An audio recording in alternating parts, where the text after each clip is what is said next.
Another hot time in the Middle East. Hopefully without air raid sirens going off. I'm Chris Wolvie with the Wrestling Vlog, who always tells it like it is.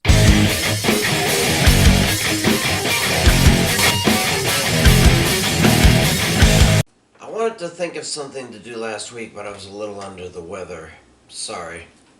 Anyway, once again the WWE's in the Kingdom of Saudi Arabia, where Tyson Fury fought and will fight again next year, where the 2034 World Cup will take place because no one else eligible could match their bid, and down the road where a holy war is quite literally blowing up.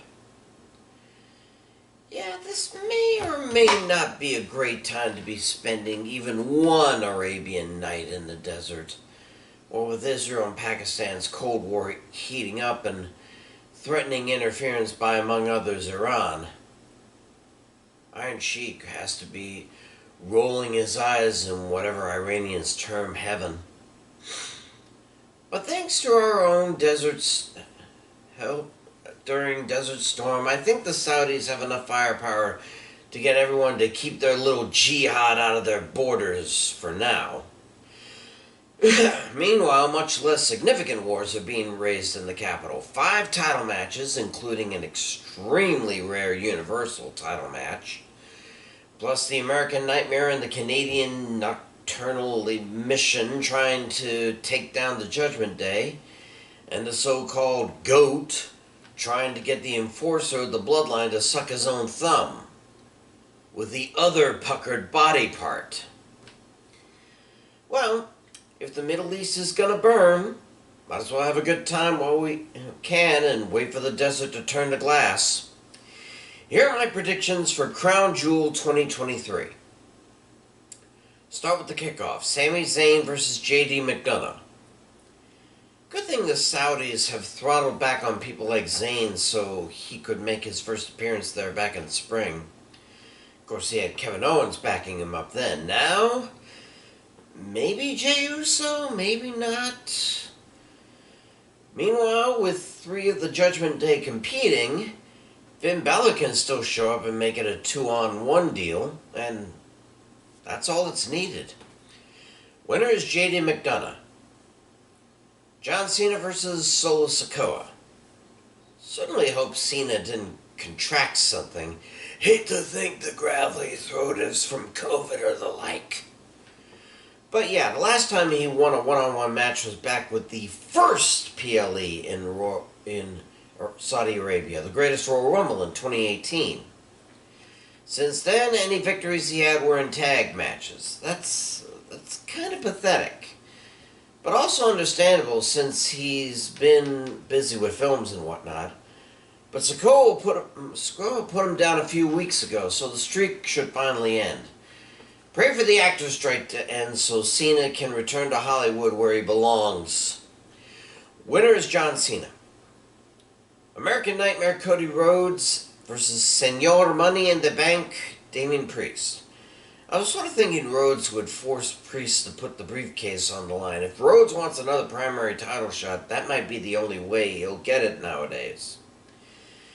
But no, just a regular match to beat up the big guy of the Judgment Day. And again, his tag team champion partner could intervene. I have no idea what story Rhodes needs to finish these days, but damn, he better get writing like George R.R. Martin during the last season of Game of Thrones. Thankfully, this should be a proper first step back to relevancy. Winner is Cody Rhodes. United States Championship. Rey Mysterio defends against Logan Paul. Logan, please, stop. Stop this. You're still technically a part-timer, a YouTuber disguised as a sports entertainer. And until you drop the likes and subscriptions and end up on a brand, you'll never hold a title. Well, you might win matches, as you're that talented at least, but just not titles. The Hall of Famer is a bigger man than you'll ever be, and a better entertainer than you can ever dream of becoming. Plus, he'll have at least some of the LWO nearby. Who do you have, Paul? Winner and still champion Rey Mysterio. Fatal 5-way match for the World Women's title. Is it me, or has Rhea Ripley been taking contract negotiation lessons from Paul Heyman? The woman rarely defends that slightly smaller gold belt, and now she's bitching that she has 4 challengers at once and she doesn't even have to be involved in the fall to lose? Well, Zoe Stark hasn't amounted to jack since her call-up. Raquel Rodriguez has tried before but couldn't get it. Shayna Baszler has finally scared Rousey out, but can probably be more effective one-on-one. And Nia Jax? Well, if anyone can take advantage of the chaos, it's her. I think she'll come close, but Dum Dum will make sure Mammy stays on top. Winner and still champ Rhea Ripley. WWE Women's Championship. Io Sky versus Bianca Belair. Well, Bayley ain't making the trip, it seems. Dakota Kai might, but what's the deal with Belair even getting a title shot without a qualifying match? Does she think she's Bret Hart or something? Yeah, she's still the EST of the WWE for a reason. The way she handled Bayley is evidence of that. But I think Sky still has something to prove to the WWE Universe. And if Kai is there, that'll make it all the easier. This will be the surprisingly good match of the night, but in the end, Belair has no one to fall back on. Winner and still champ Io Sky. World Heavyweight title match. Seth frickin' Rollins versus Drew McIntyre. Yeah, this has been a long time coming. We all knew McIntyre felt screwed out of a proper title reign thanks to COVID.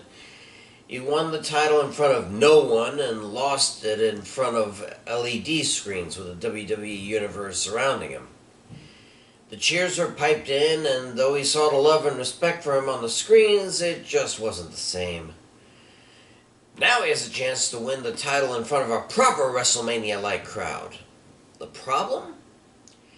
Rollins is still on fire with his attitude. After beating Nakamura twice in fairly predictable matches, he's been looking for a true challenge. McIntyre may give it to him, but he will get back into full combat mode and weather the Scottish Warrior.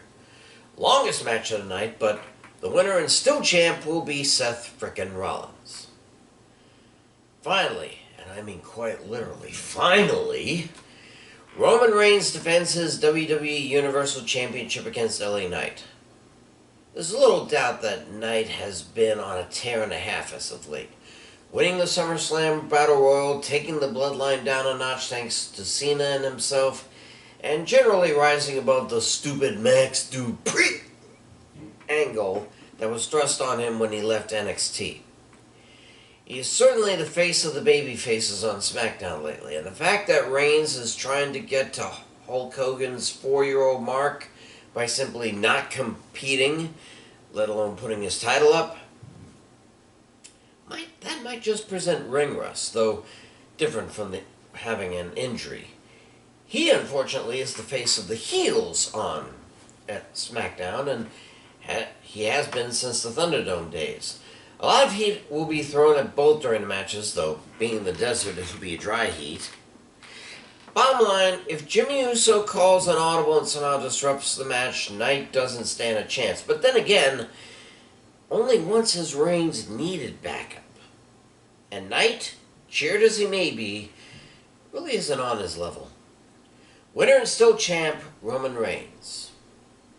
Those are my picks. May they quickly get in and out of there like a petty officer launching a Patriot missile. I'm Chris Wolvie, the Wrestling Vlog, who always tells it like it is. Pray for peace. And I'll see ya